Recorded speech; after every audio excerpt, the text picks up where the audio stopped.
you look at the rest of Europe, and they're closing schools and they're closing borders, and there is, social distancing.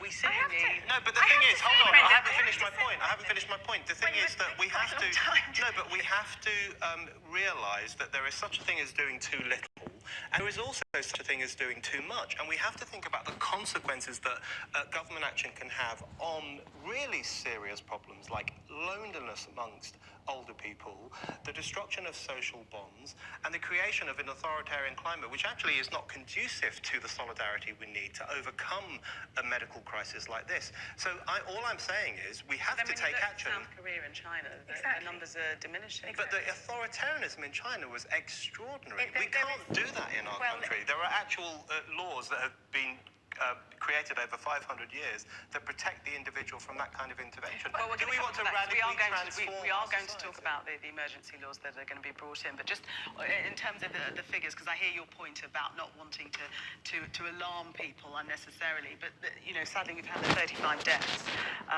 40,279 people have been tested. Of those, 1,372 have tested positive. 38,907 have tested negatively.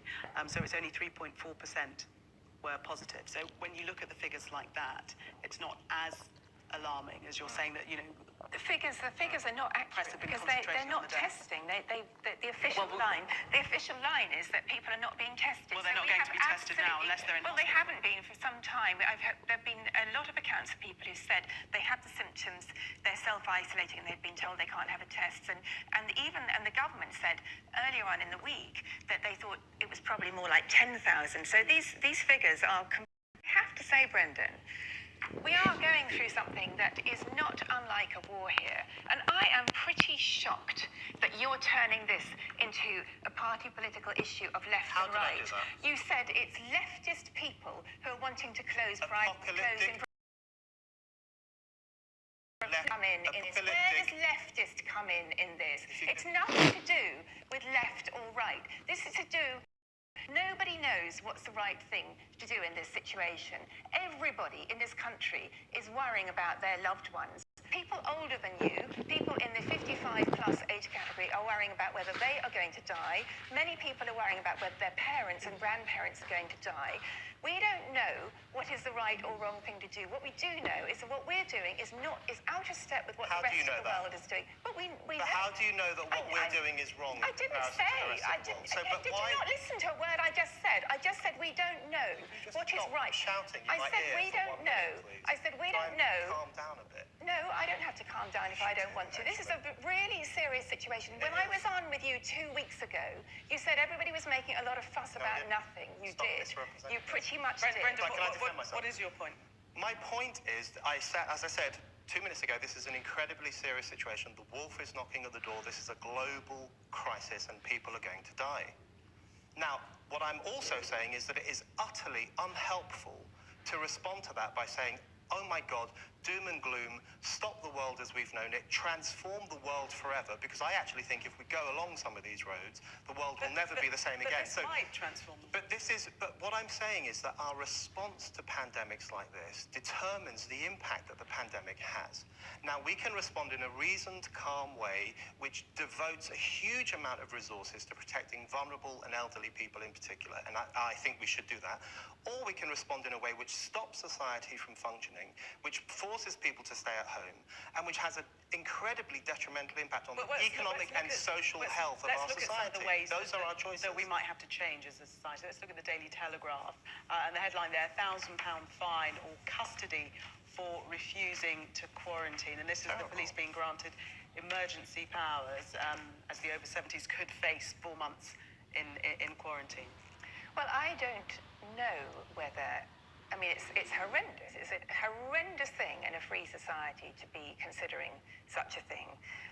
I think it would also be horrendous if somebody who knew they had coronavirus actively refused to take themselves away from other people and chose to go out and infect vast numbers of other people. So this is an incredibly difficult balance between But there have been people who said that they will not self-isolate because they can't afford not to earn any money. I think desperate times involve desperate measures. I don't know if this is the right thing, but I think if people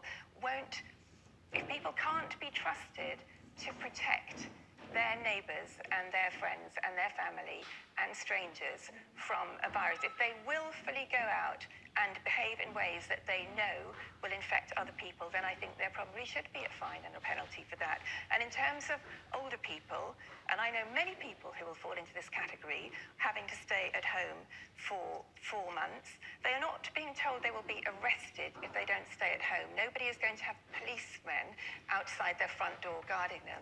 This is essentially their choice, but they are being given the information. They are being told that we know what's happening in Italy. We could be 2 weeks away from the situation in Italy. Italy's healthcare system is way better than ours. They have considerably more beds, ventilators, A&E and ITU beds available than we do. And they are literally having to choose not to treat people who are over 65, not to treat anyone who's had cancer. The briefings here from doctors say that they are not going to be able to treat people who are over 65 if there are younger people on the ward or people who've had cancer or who have heart conditions.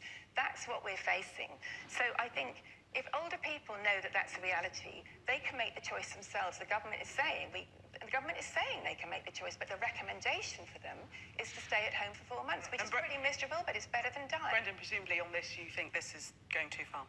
I just think we have to play it carefully, and I can't believe this is a controversial point. The simple point I'm making is, when you face a pandemic like this, the measures you take can determine how many people die, firstly, but also the nature of society itself. And I think some European leaders, I think there is a performative apocalypticism in how they've responded. And I think countries like Italy have not thought through the longer-term consequences of the measures that they're taking. That's all I'm saying. I'm not saying that we shouldn't treat it seriously and devote a vast amount of resources to it. Of course we should. But we have to be careful not to succumb to this climate that existed prior to coronavirus, which is this kind of doom-mongering, anti-human climate, which thinks that everything is going to be absolutely dreadful. Yes, we have to have social solidarity and we have to take care, but we shouldn't change the entire nature of our society in response to the emergence of a new disease. That's all I'm saying. Brendan and Christine, we are going to take a little break, but just to tell you that Neil Patterson will be presenting Kay Burley at breakfast tomorrow morning. He'll have all the very latest on the virus pandemic, including a live interview with the Transport Secretary, Grant Shapps. That's at Neil live in Westminster from 7 a.m. to front page of the Financial Times now. The headline there, Johnson to step up the virus battle as lockdowns widen in Europe. Who's had a look at this story? Our approach certainly quite different to the rest of Europe. Yes, and that's one of the things that the FT is pointing to, and quite a lot of the newspapers are pointing to that divergence. This is a really interesting report, in fact, because it talks about how Spain is now going down a similar route to Italy in terms of its lockdown, and Germany is closing its borders. What's interesting about the description of how the FT's description of Germany's action is that it talks about how unilateral it is, which contradicts what Berlin had been saying a few days earlier, which is that we need a unified European response, and that's just not happening. European countries are doing their own thing. One consequence, because these kinds of pandemics have all sorts of unpredictable social, health, and political consequences. One consequence, I think, is that it's going to really strain the European Union or expose some of the tensions in the European Union. So another facet of this is that Italy feels, the Italian government, and I'm sure Italian people, feel utterly abandoned by the EU. They've asked for assistance in various areas and they haven't got it. And in fact, at the same time as the coronavirus broke out in Italy, the European Union imposed a fine on Italy for having used state aid to back up the hotel business and so on and so forth. And Italy has actually had to rely on China for emergency introduction of face masks and respirators and so on. So a lot of European tensions are going to be exposed by this because of the differential way in which countries are treating the crisis, and because countries are now taking their own decision, regardless of what their neighbouring country might. But they do still seem to be going in one direction, which is the opposite direction to the UK. That's true. Exactly, although we don't have land borders apart from with Northern Ireland and Ireland, so that, from that point of view, we don't have the option that they have, or the challenges in terms of people coming in, except that we do have people flying in, and we're not checking, not doing anything much in the way of health threats.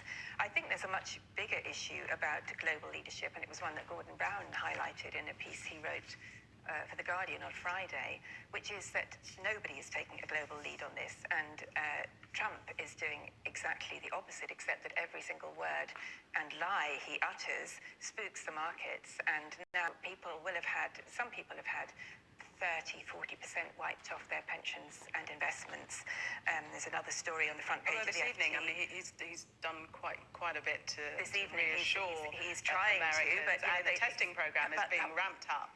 Well, he says that's the aspiration, but we don't know that the kits are out there. We can't really trust anything he says at the moment. But unfortunately, I think what he has done in America has ensured that probably 1.5 million minimum Americans are going to die of coronavirus, because he did almost nothing in the beginning, claiming it was a hoax, etc.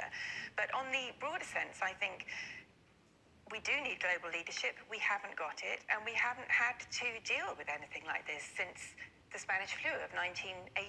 And we don't know how, I mean, people do, of course, try to protect their own citizens. And at the moment, the UK has responded in a different way to other European nations. And we don't know if that's right or not. I wish that we had the approach of South Korea. We don't have the technology, but in South Korea, they have maintained freedom for their noisy democracy, as their foreign minister said on the Andrew Marr show this morning.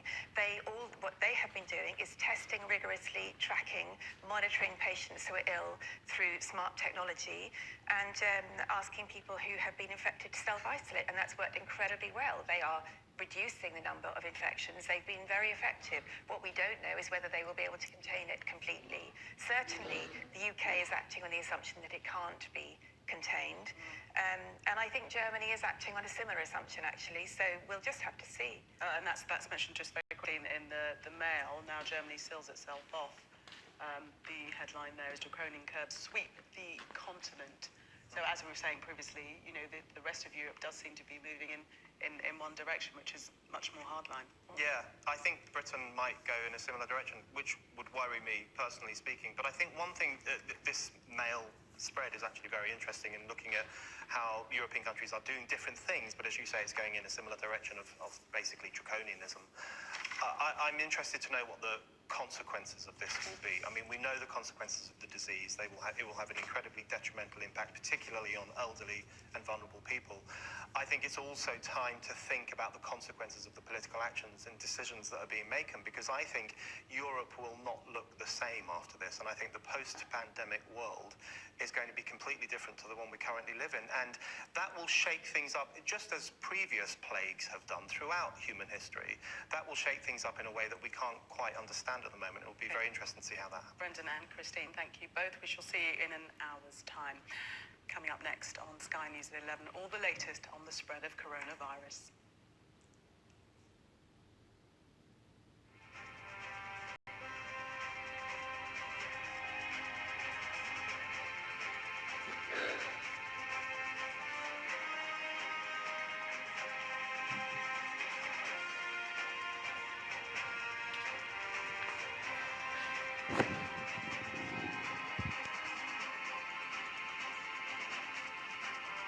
Take hold of Europe. The Prime Minister is said to be stepping up his battle against the virus. That's on the front of the Financial Times.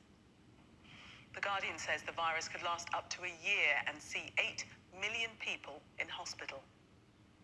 That's also on the front of the Express. It says 80% of Britons could become infected.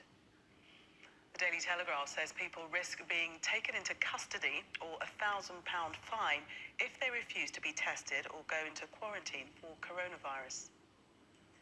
The Daily Mail has a message for its readers. Let's pull together for our elderly Britain. The Mirror carries on the same sentiment. Save our elderly, it says on its front page. The Metro reports of an army of volunteers which will help vulnerable neighbours after the Health Secretary revealed that over 70s may soon have to self-isolate. The Eye says the Ministry of Defence has ordered military to return to field hospitals in the UK in what they say could be the largest operation on home soil since the Second World War. And it's ludicrous, says the Daily Star, as they ask readers to spot the toilet paper on their front page. And we're joined tonight by writer Christina Patterson and the editor of Spiked, Brendan O'Neill. That last headline in the Star, it is actually ludicrous because one of the things we manufacture in this country is toilet paper. Yes. So there's no need to panic buy people. Let's start with the Daily Telegraph, though, and the reports there on the emergency powers that will be granted to police, £1,000 fine or custody if you refuse to go into quarantine. Well, all of this is unbelievable. You look at the front page, almost everything on it is unbelievable. It is incredible that in 2020 in the United Kingdom, people are going to be arrested and imprisoned for going about their business. But if going about their business involves infecting people when they themselves know they are infected with a virus that is lethal for a certain proportion of the population, then if this needs to be done, I think it probably does need to be done. I think the broader issue of how all this information is trickling out is very, very alarming. It was last night that Robert Peston posted on his blog many of these measures, including the fact that over 70s would be asked to shut themselves away for 4 months. We're not clear, actually, whether it's self-isolation or whether it's simply stay at home, and there seems to be confusion over that, as with everything else, because self-isolation is now a new technical term we've all learned, and stay at home is something slightly different. But I think, and I think there's been such a protest about this, that we have now heard that there will be daily briefings on these things from the government. Labour politicians asked for that today. But to be briefing your favourite political journalist about life-changing events, like having to stay at home for 4 months, basically having to cancel your life, is really disgraceful. Now, I do understand that nobody would want to be in government at the moment. The responsibility on the shoulders of any of these people is horrendous. They literally have people's lives in their hands. So, genuinely, I feel enormous sympathy for them in that situation. But I do think it's incredibly important. People's lives, I am terrified. I was literally shaking earlier this evening. When I saw the Guardian front page, I was literally shaking. I am terrified, and I'm relatively healthy, and I'm not a million years old. I'm getting there, but I'm not there yet. And so many, many people in this country who are older or who have health conditions, or just have people in their lives and families who are older and have health conditions, are terrified. And that is not the way to deal with a terrified population. I completely agree with that. And actually, it's really disappointing that we've arrived at the situation where they seem to be leaking out information about what's going to happen, particularly to the quarantining, the potential quarantining of. Well, it just makes the public feel that they're hiding. That's the issue. It does not help the situation. Yeah, and I think the reason it's disappointing is because I actually think that Boris Johnson kicked off pretty well on this, and I thought his press conference last week with his scientific advisor and his medical advisor was actually quite positive. Yeah. And he was realistic, and he told us people would die, but he also said that we need to pull together, and we're going to work, and we're going to go by the science and the evidence, and we're going to see what is the best possible solution to this incredible crisis. To now have gone to a situation a few days later where they are effectively leaking, as Christina says, information to chosen journalists, that's completely wrong. That is the wrong approach to take in a moment in which so many people feel scared and concerned and isolated. So I agree that I think the revelation that they will do daily press conferences about this and daily discussions with the public has come as a reaction to the blowback. It's so important right now that they are transparent, that they are honest, and that they treat us like adults who are capable of handling this kind of difficult information. Yes, but as you say, that backpedaling with the daily news briefings will go some way to assuring people that all is being done. Let's have a look at the Telegraph front page. And this, feeding into the headline that you said so terrified you, 8 million people in NHS hospitals, and the fact that the whole scenario could last for a year. Yeah, this is the Guardian front page, actually. They've got the Telegraph. Oh, there we go. Yes, well, I'm afraid this did literally set me shaking when I saw this front page, which was not long before we came in here. It's shocking. It's really shocking. I think the truth is that nobody has known what will happen, and nobody does know what will happen. And I understand why politicians haven't wanted to say this could go on for a year, because it could scare the living daylights out of people, and has just scared the living daylights out of me, and will now scare the living daylights out of anyone who sees the front pages. But I think it's a very, and this has not been a government announcement. Obviously, it was leaked, a leaked Public Health England document that The Guardian's got hold of. I think what is interesting and terrifying about it is that the worst case scenario that has been talked about by a number of people, which is of 80% of the population getting infected, which does probably amount to 500,000 deaths at around a 1% mortality rate. We don't actually know what the mortality rate is. It varies according to, it could be the WHO is saying 3.5%, it could be slightly lower, we just don't know.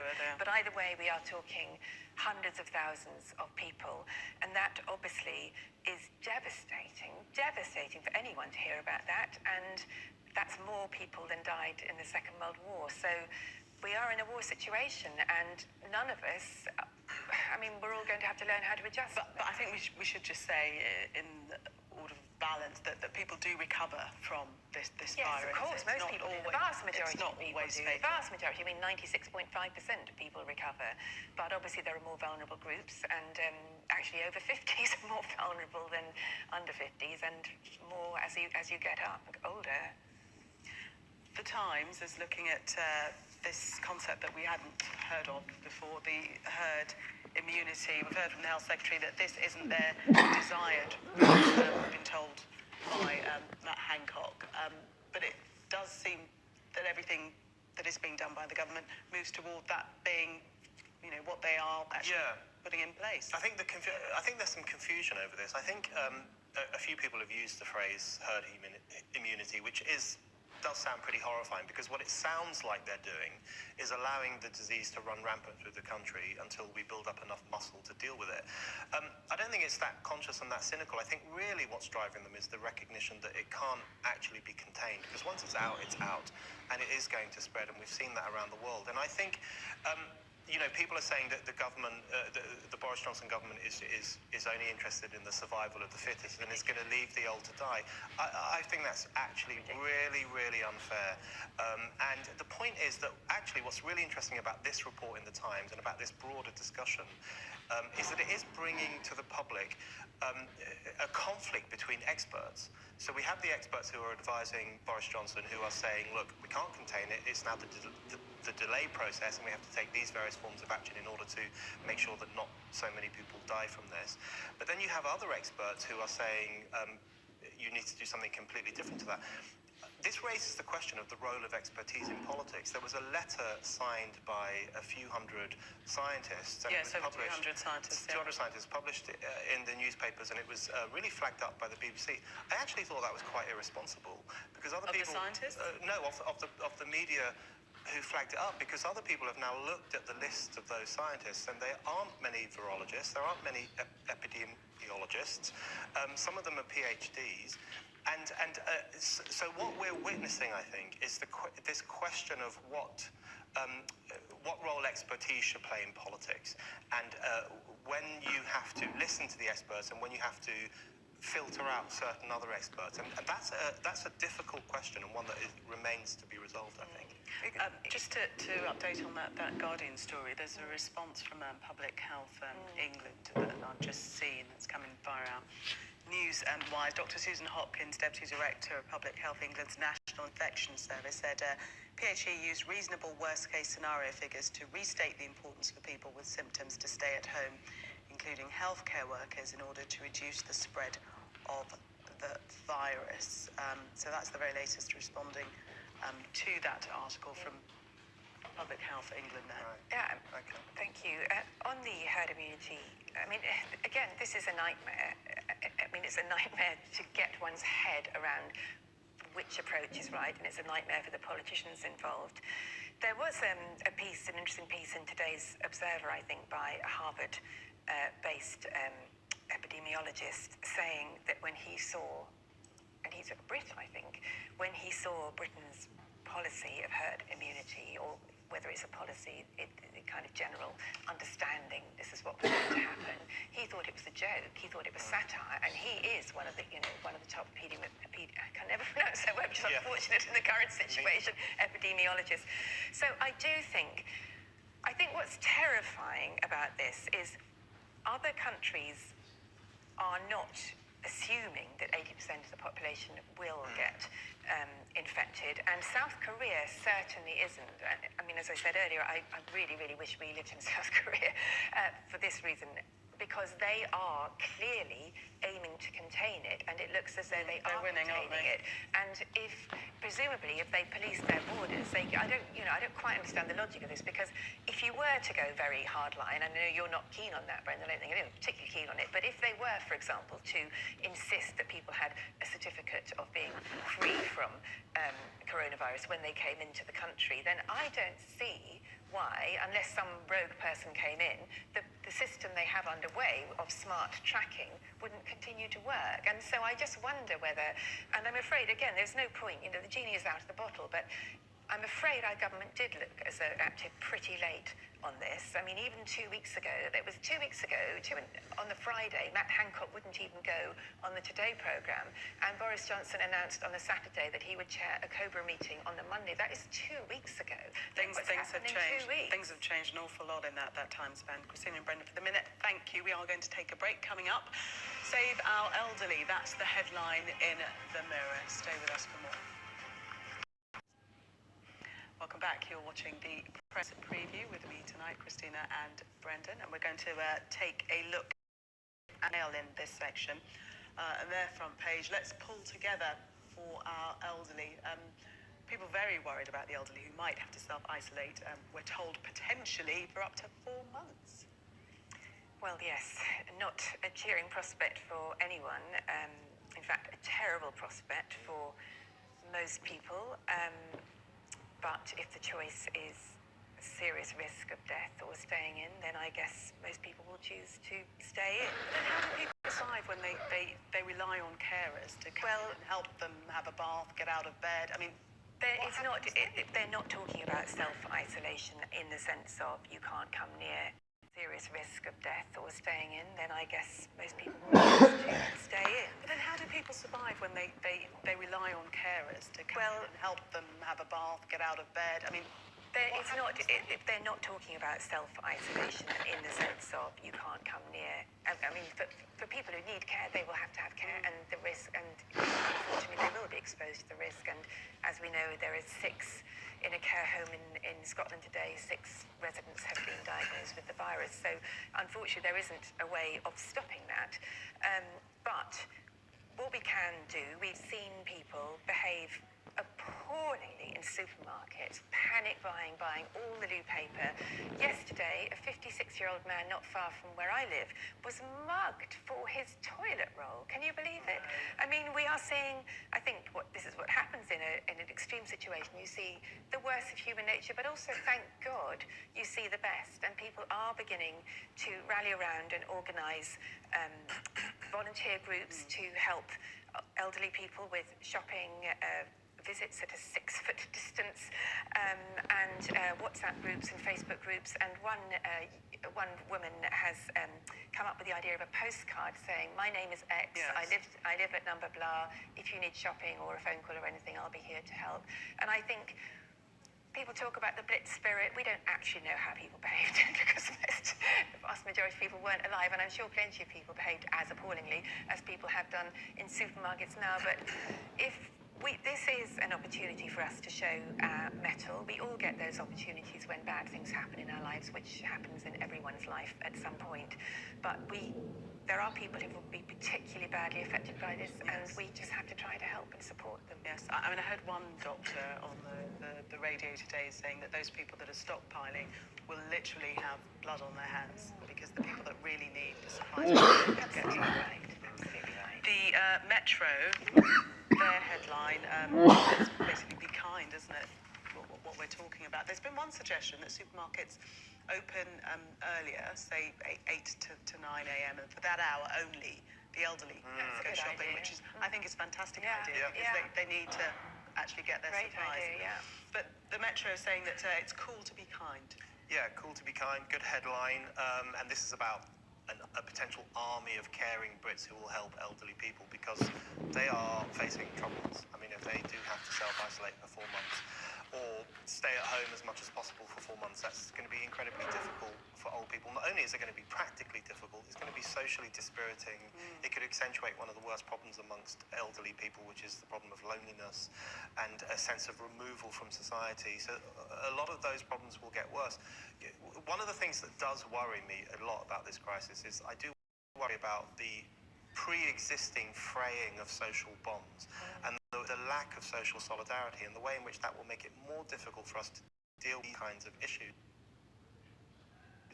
You know, there's been a lot of hostility against old people over the past few years. Among the millennial generation in particular, not all of them by any stretch of the imagination, there is a kind of anti-boomer, anti-old people positioning, which views old people as a bit of a problem, as a bit of a burden. And so I do think there are some barriers we will have to overcome in order to say to people, listen, we're all in this together. This is a society. Everybody in this society has an equal right to life to begin with, but also to a nice life. And so we do have to bond together and fight together against this illness. And I'm worried about the corrosion of community spirit. Well, but let's hope it returns. Let's hope that's one of the positives that returns. Christina and Brendan, thank you very much for taking us through the papers this evening. Do stay tuned to everything coming up, the latest on coronavirus at the top of the hour.